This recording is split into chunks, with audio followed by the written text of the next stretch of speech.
que há de inédito, talvez, nessa ação penal, é que nela pulsa o Brasil que me dói. A presente ação penal é quase um encontro do Brasil com seu passado, com seu presente e com seu futuro.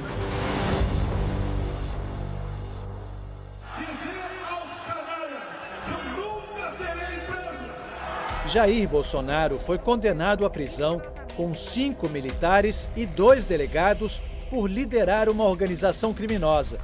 Dano qualificado contra o patrimônio da União. Mantém! Deterioração de patrimônio tombado. Tentativa de abolição violenta do Estado Democrático de Direito.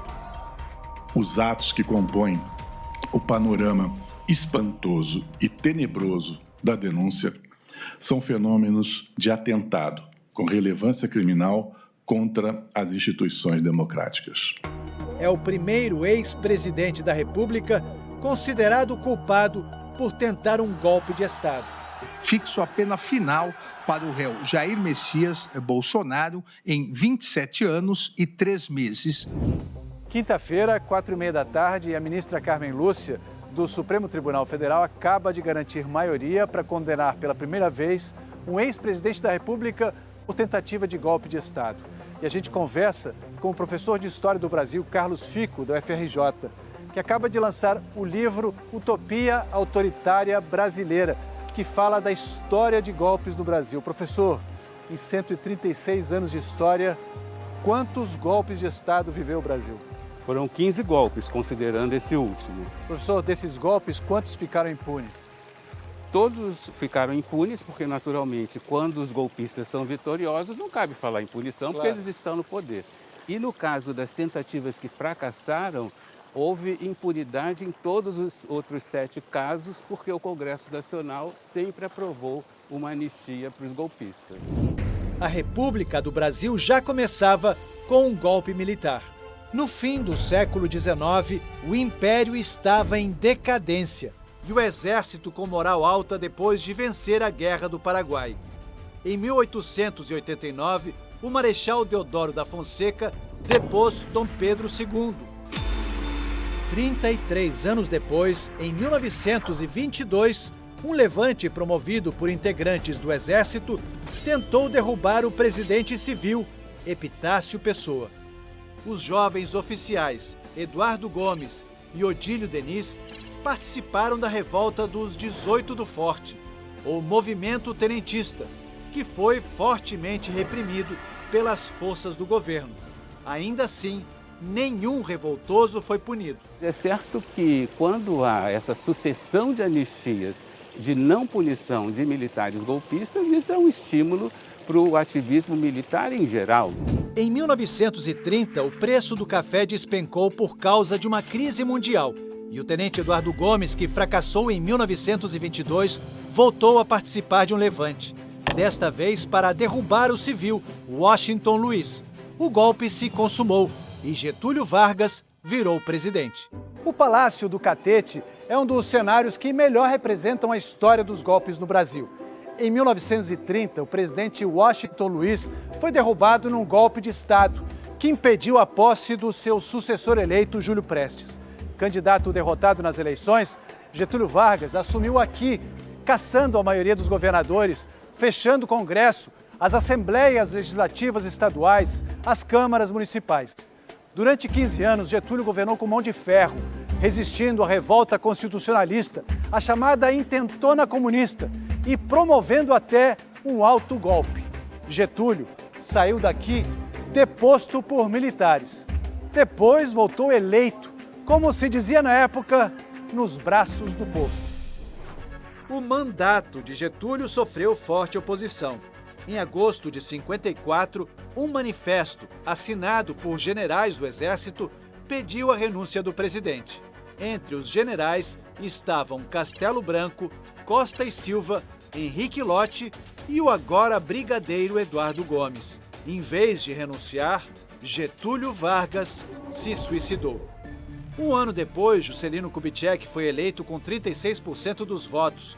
mas a oposição formada por muitos militares questionou a vitória, já que ele não tinha conseguido maioria absoluta.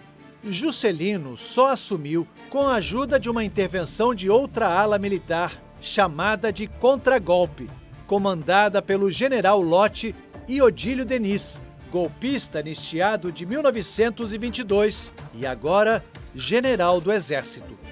Veio o golpe de 64. Odílio Diniz e Eduardo Gomes, nunca punidos, tinham sido promovidos a marechais e participaram da deposição de João Goulart, eleito democraticamente. 2 generais que tinham assinado o manifesto contra Getúlio se tornaram presidentes militares. Primeiro Castelo Branco, depois Costa e Silva. Para o professor de Direito da Fundação Getúlio Vargas de São Paulo, Oscar Vilhena, a sensação de impunidade ao longo da história pode explicar, em parte, o comportamento dos condenados esta semana por golpe de Estado.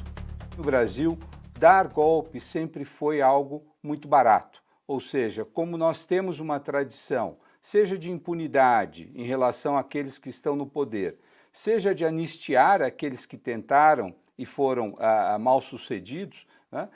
O fato é que eles não tiveram qualquer constrangimento em deixar uma trilha de provas do atentado à democracia, do atentado ao Estado de Direito que estavam realizando.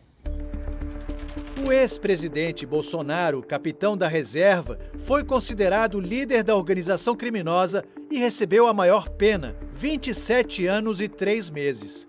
Depois, o general Walter Braga Neto, ex-ministro da Defesa, ex-ministro-chefe da Casa Civil e candidato a vice-presidente na chapa de Jair Bolsonaro em 2022.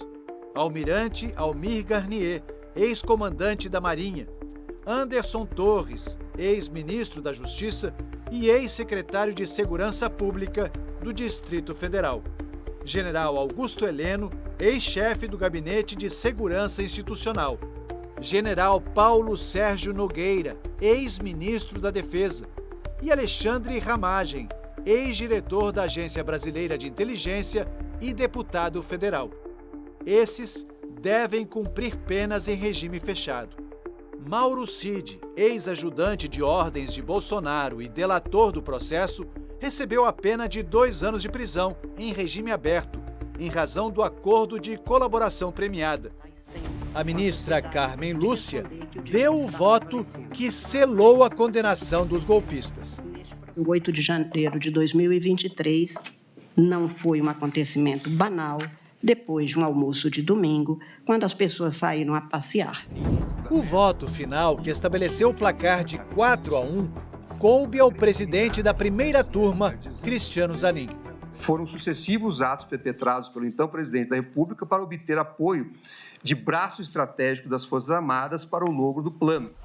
O ministro Luiz Fux foi o único que divergiu. Ele entendeu que o processo deveria ser anulado, argumentando, entre outros pontos, que a competência era da primeira instância e não do STF.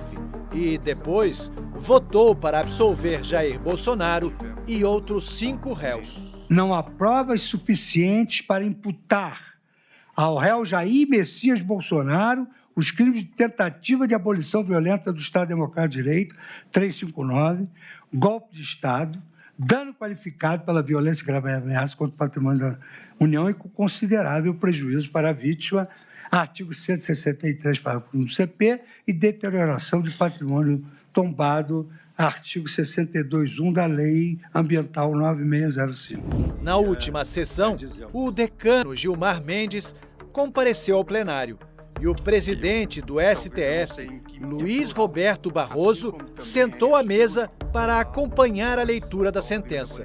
Demonstrações de apoio institucional, dada a importância do momento histórico.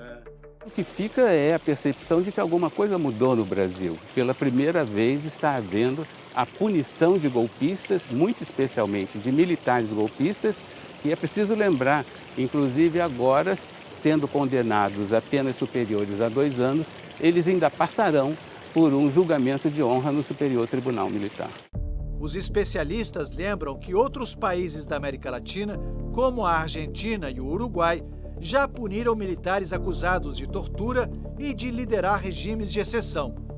No ano em que o Brasil completou 40 anos de democracia, a decisão do STF inaugurou um novo capítulo na história do país: o fim da impunidade a golpistas. Nós temos visto essa onda afetar os regimes na Turquia, na Hungria, na Polônia, na Venezuela, né? Na Rússia anteriormente. Então, em todos esses países, a democracia entrou num processo flagrante de erosão. Tá? E, nesse sentido, a tentativa de colocar o Brasil num processo de erosão foi interrompida. Isso é muito positivo e é isso que os meios de comunicação e os grandes meios jornalísticos ao redor do mundo têm destacado. O Brasil é um exemplo. O Supremo tem o prazo de até 60 dias para publicar o resultado do julgamento. Não há mais possibilidade de recursos para questionar a sentença, o que só seria possível se 2 ministros tivessem dado votos divergentes. Mas as defesas têm 5 dias para apontar contradições ou tirar dúvidas sobre a decisão.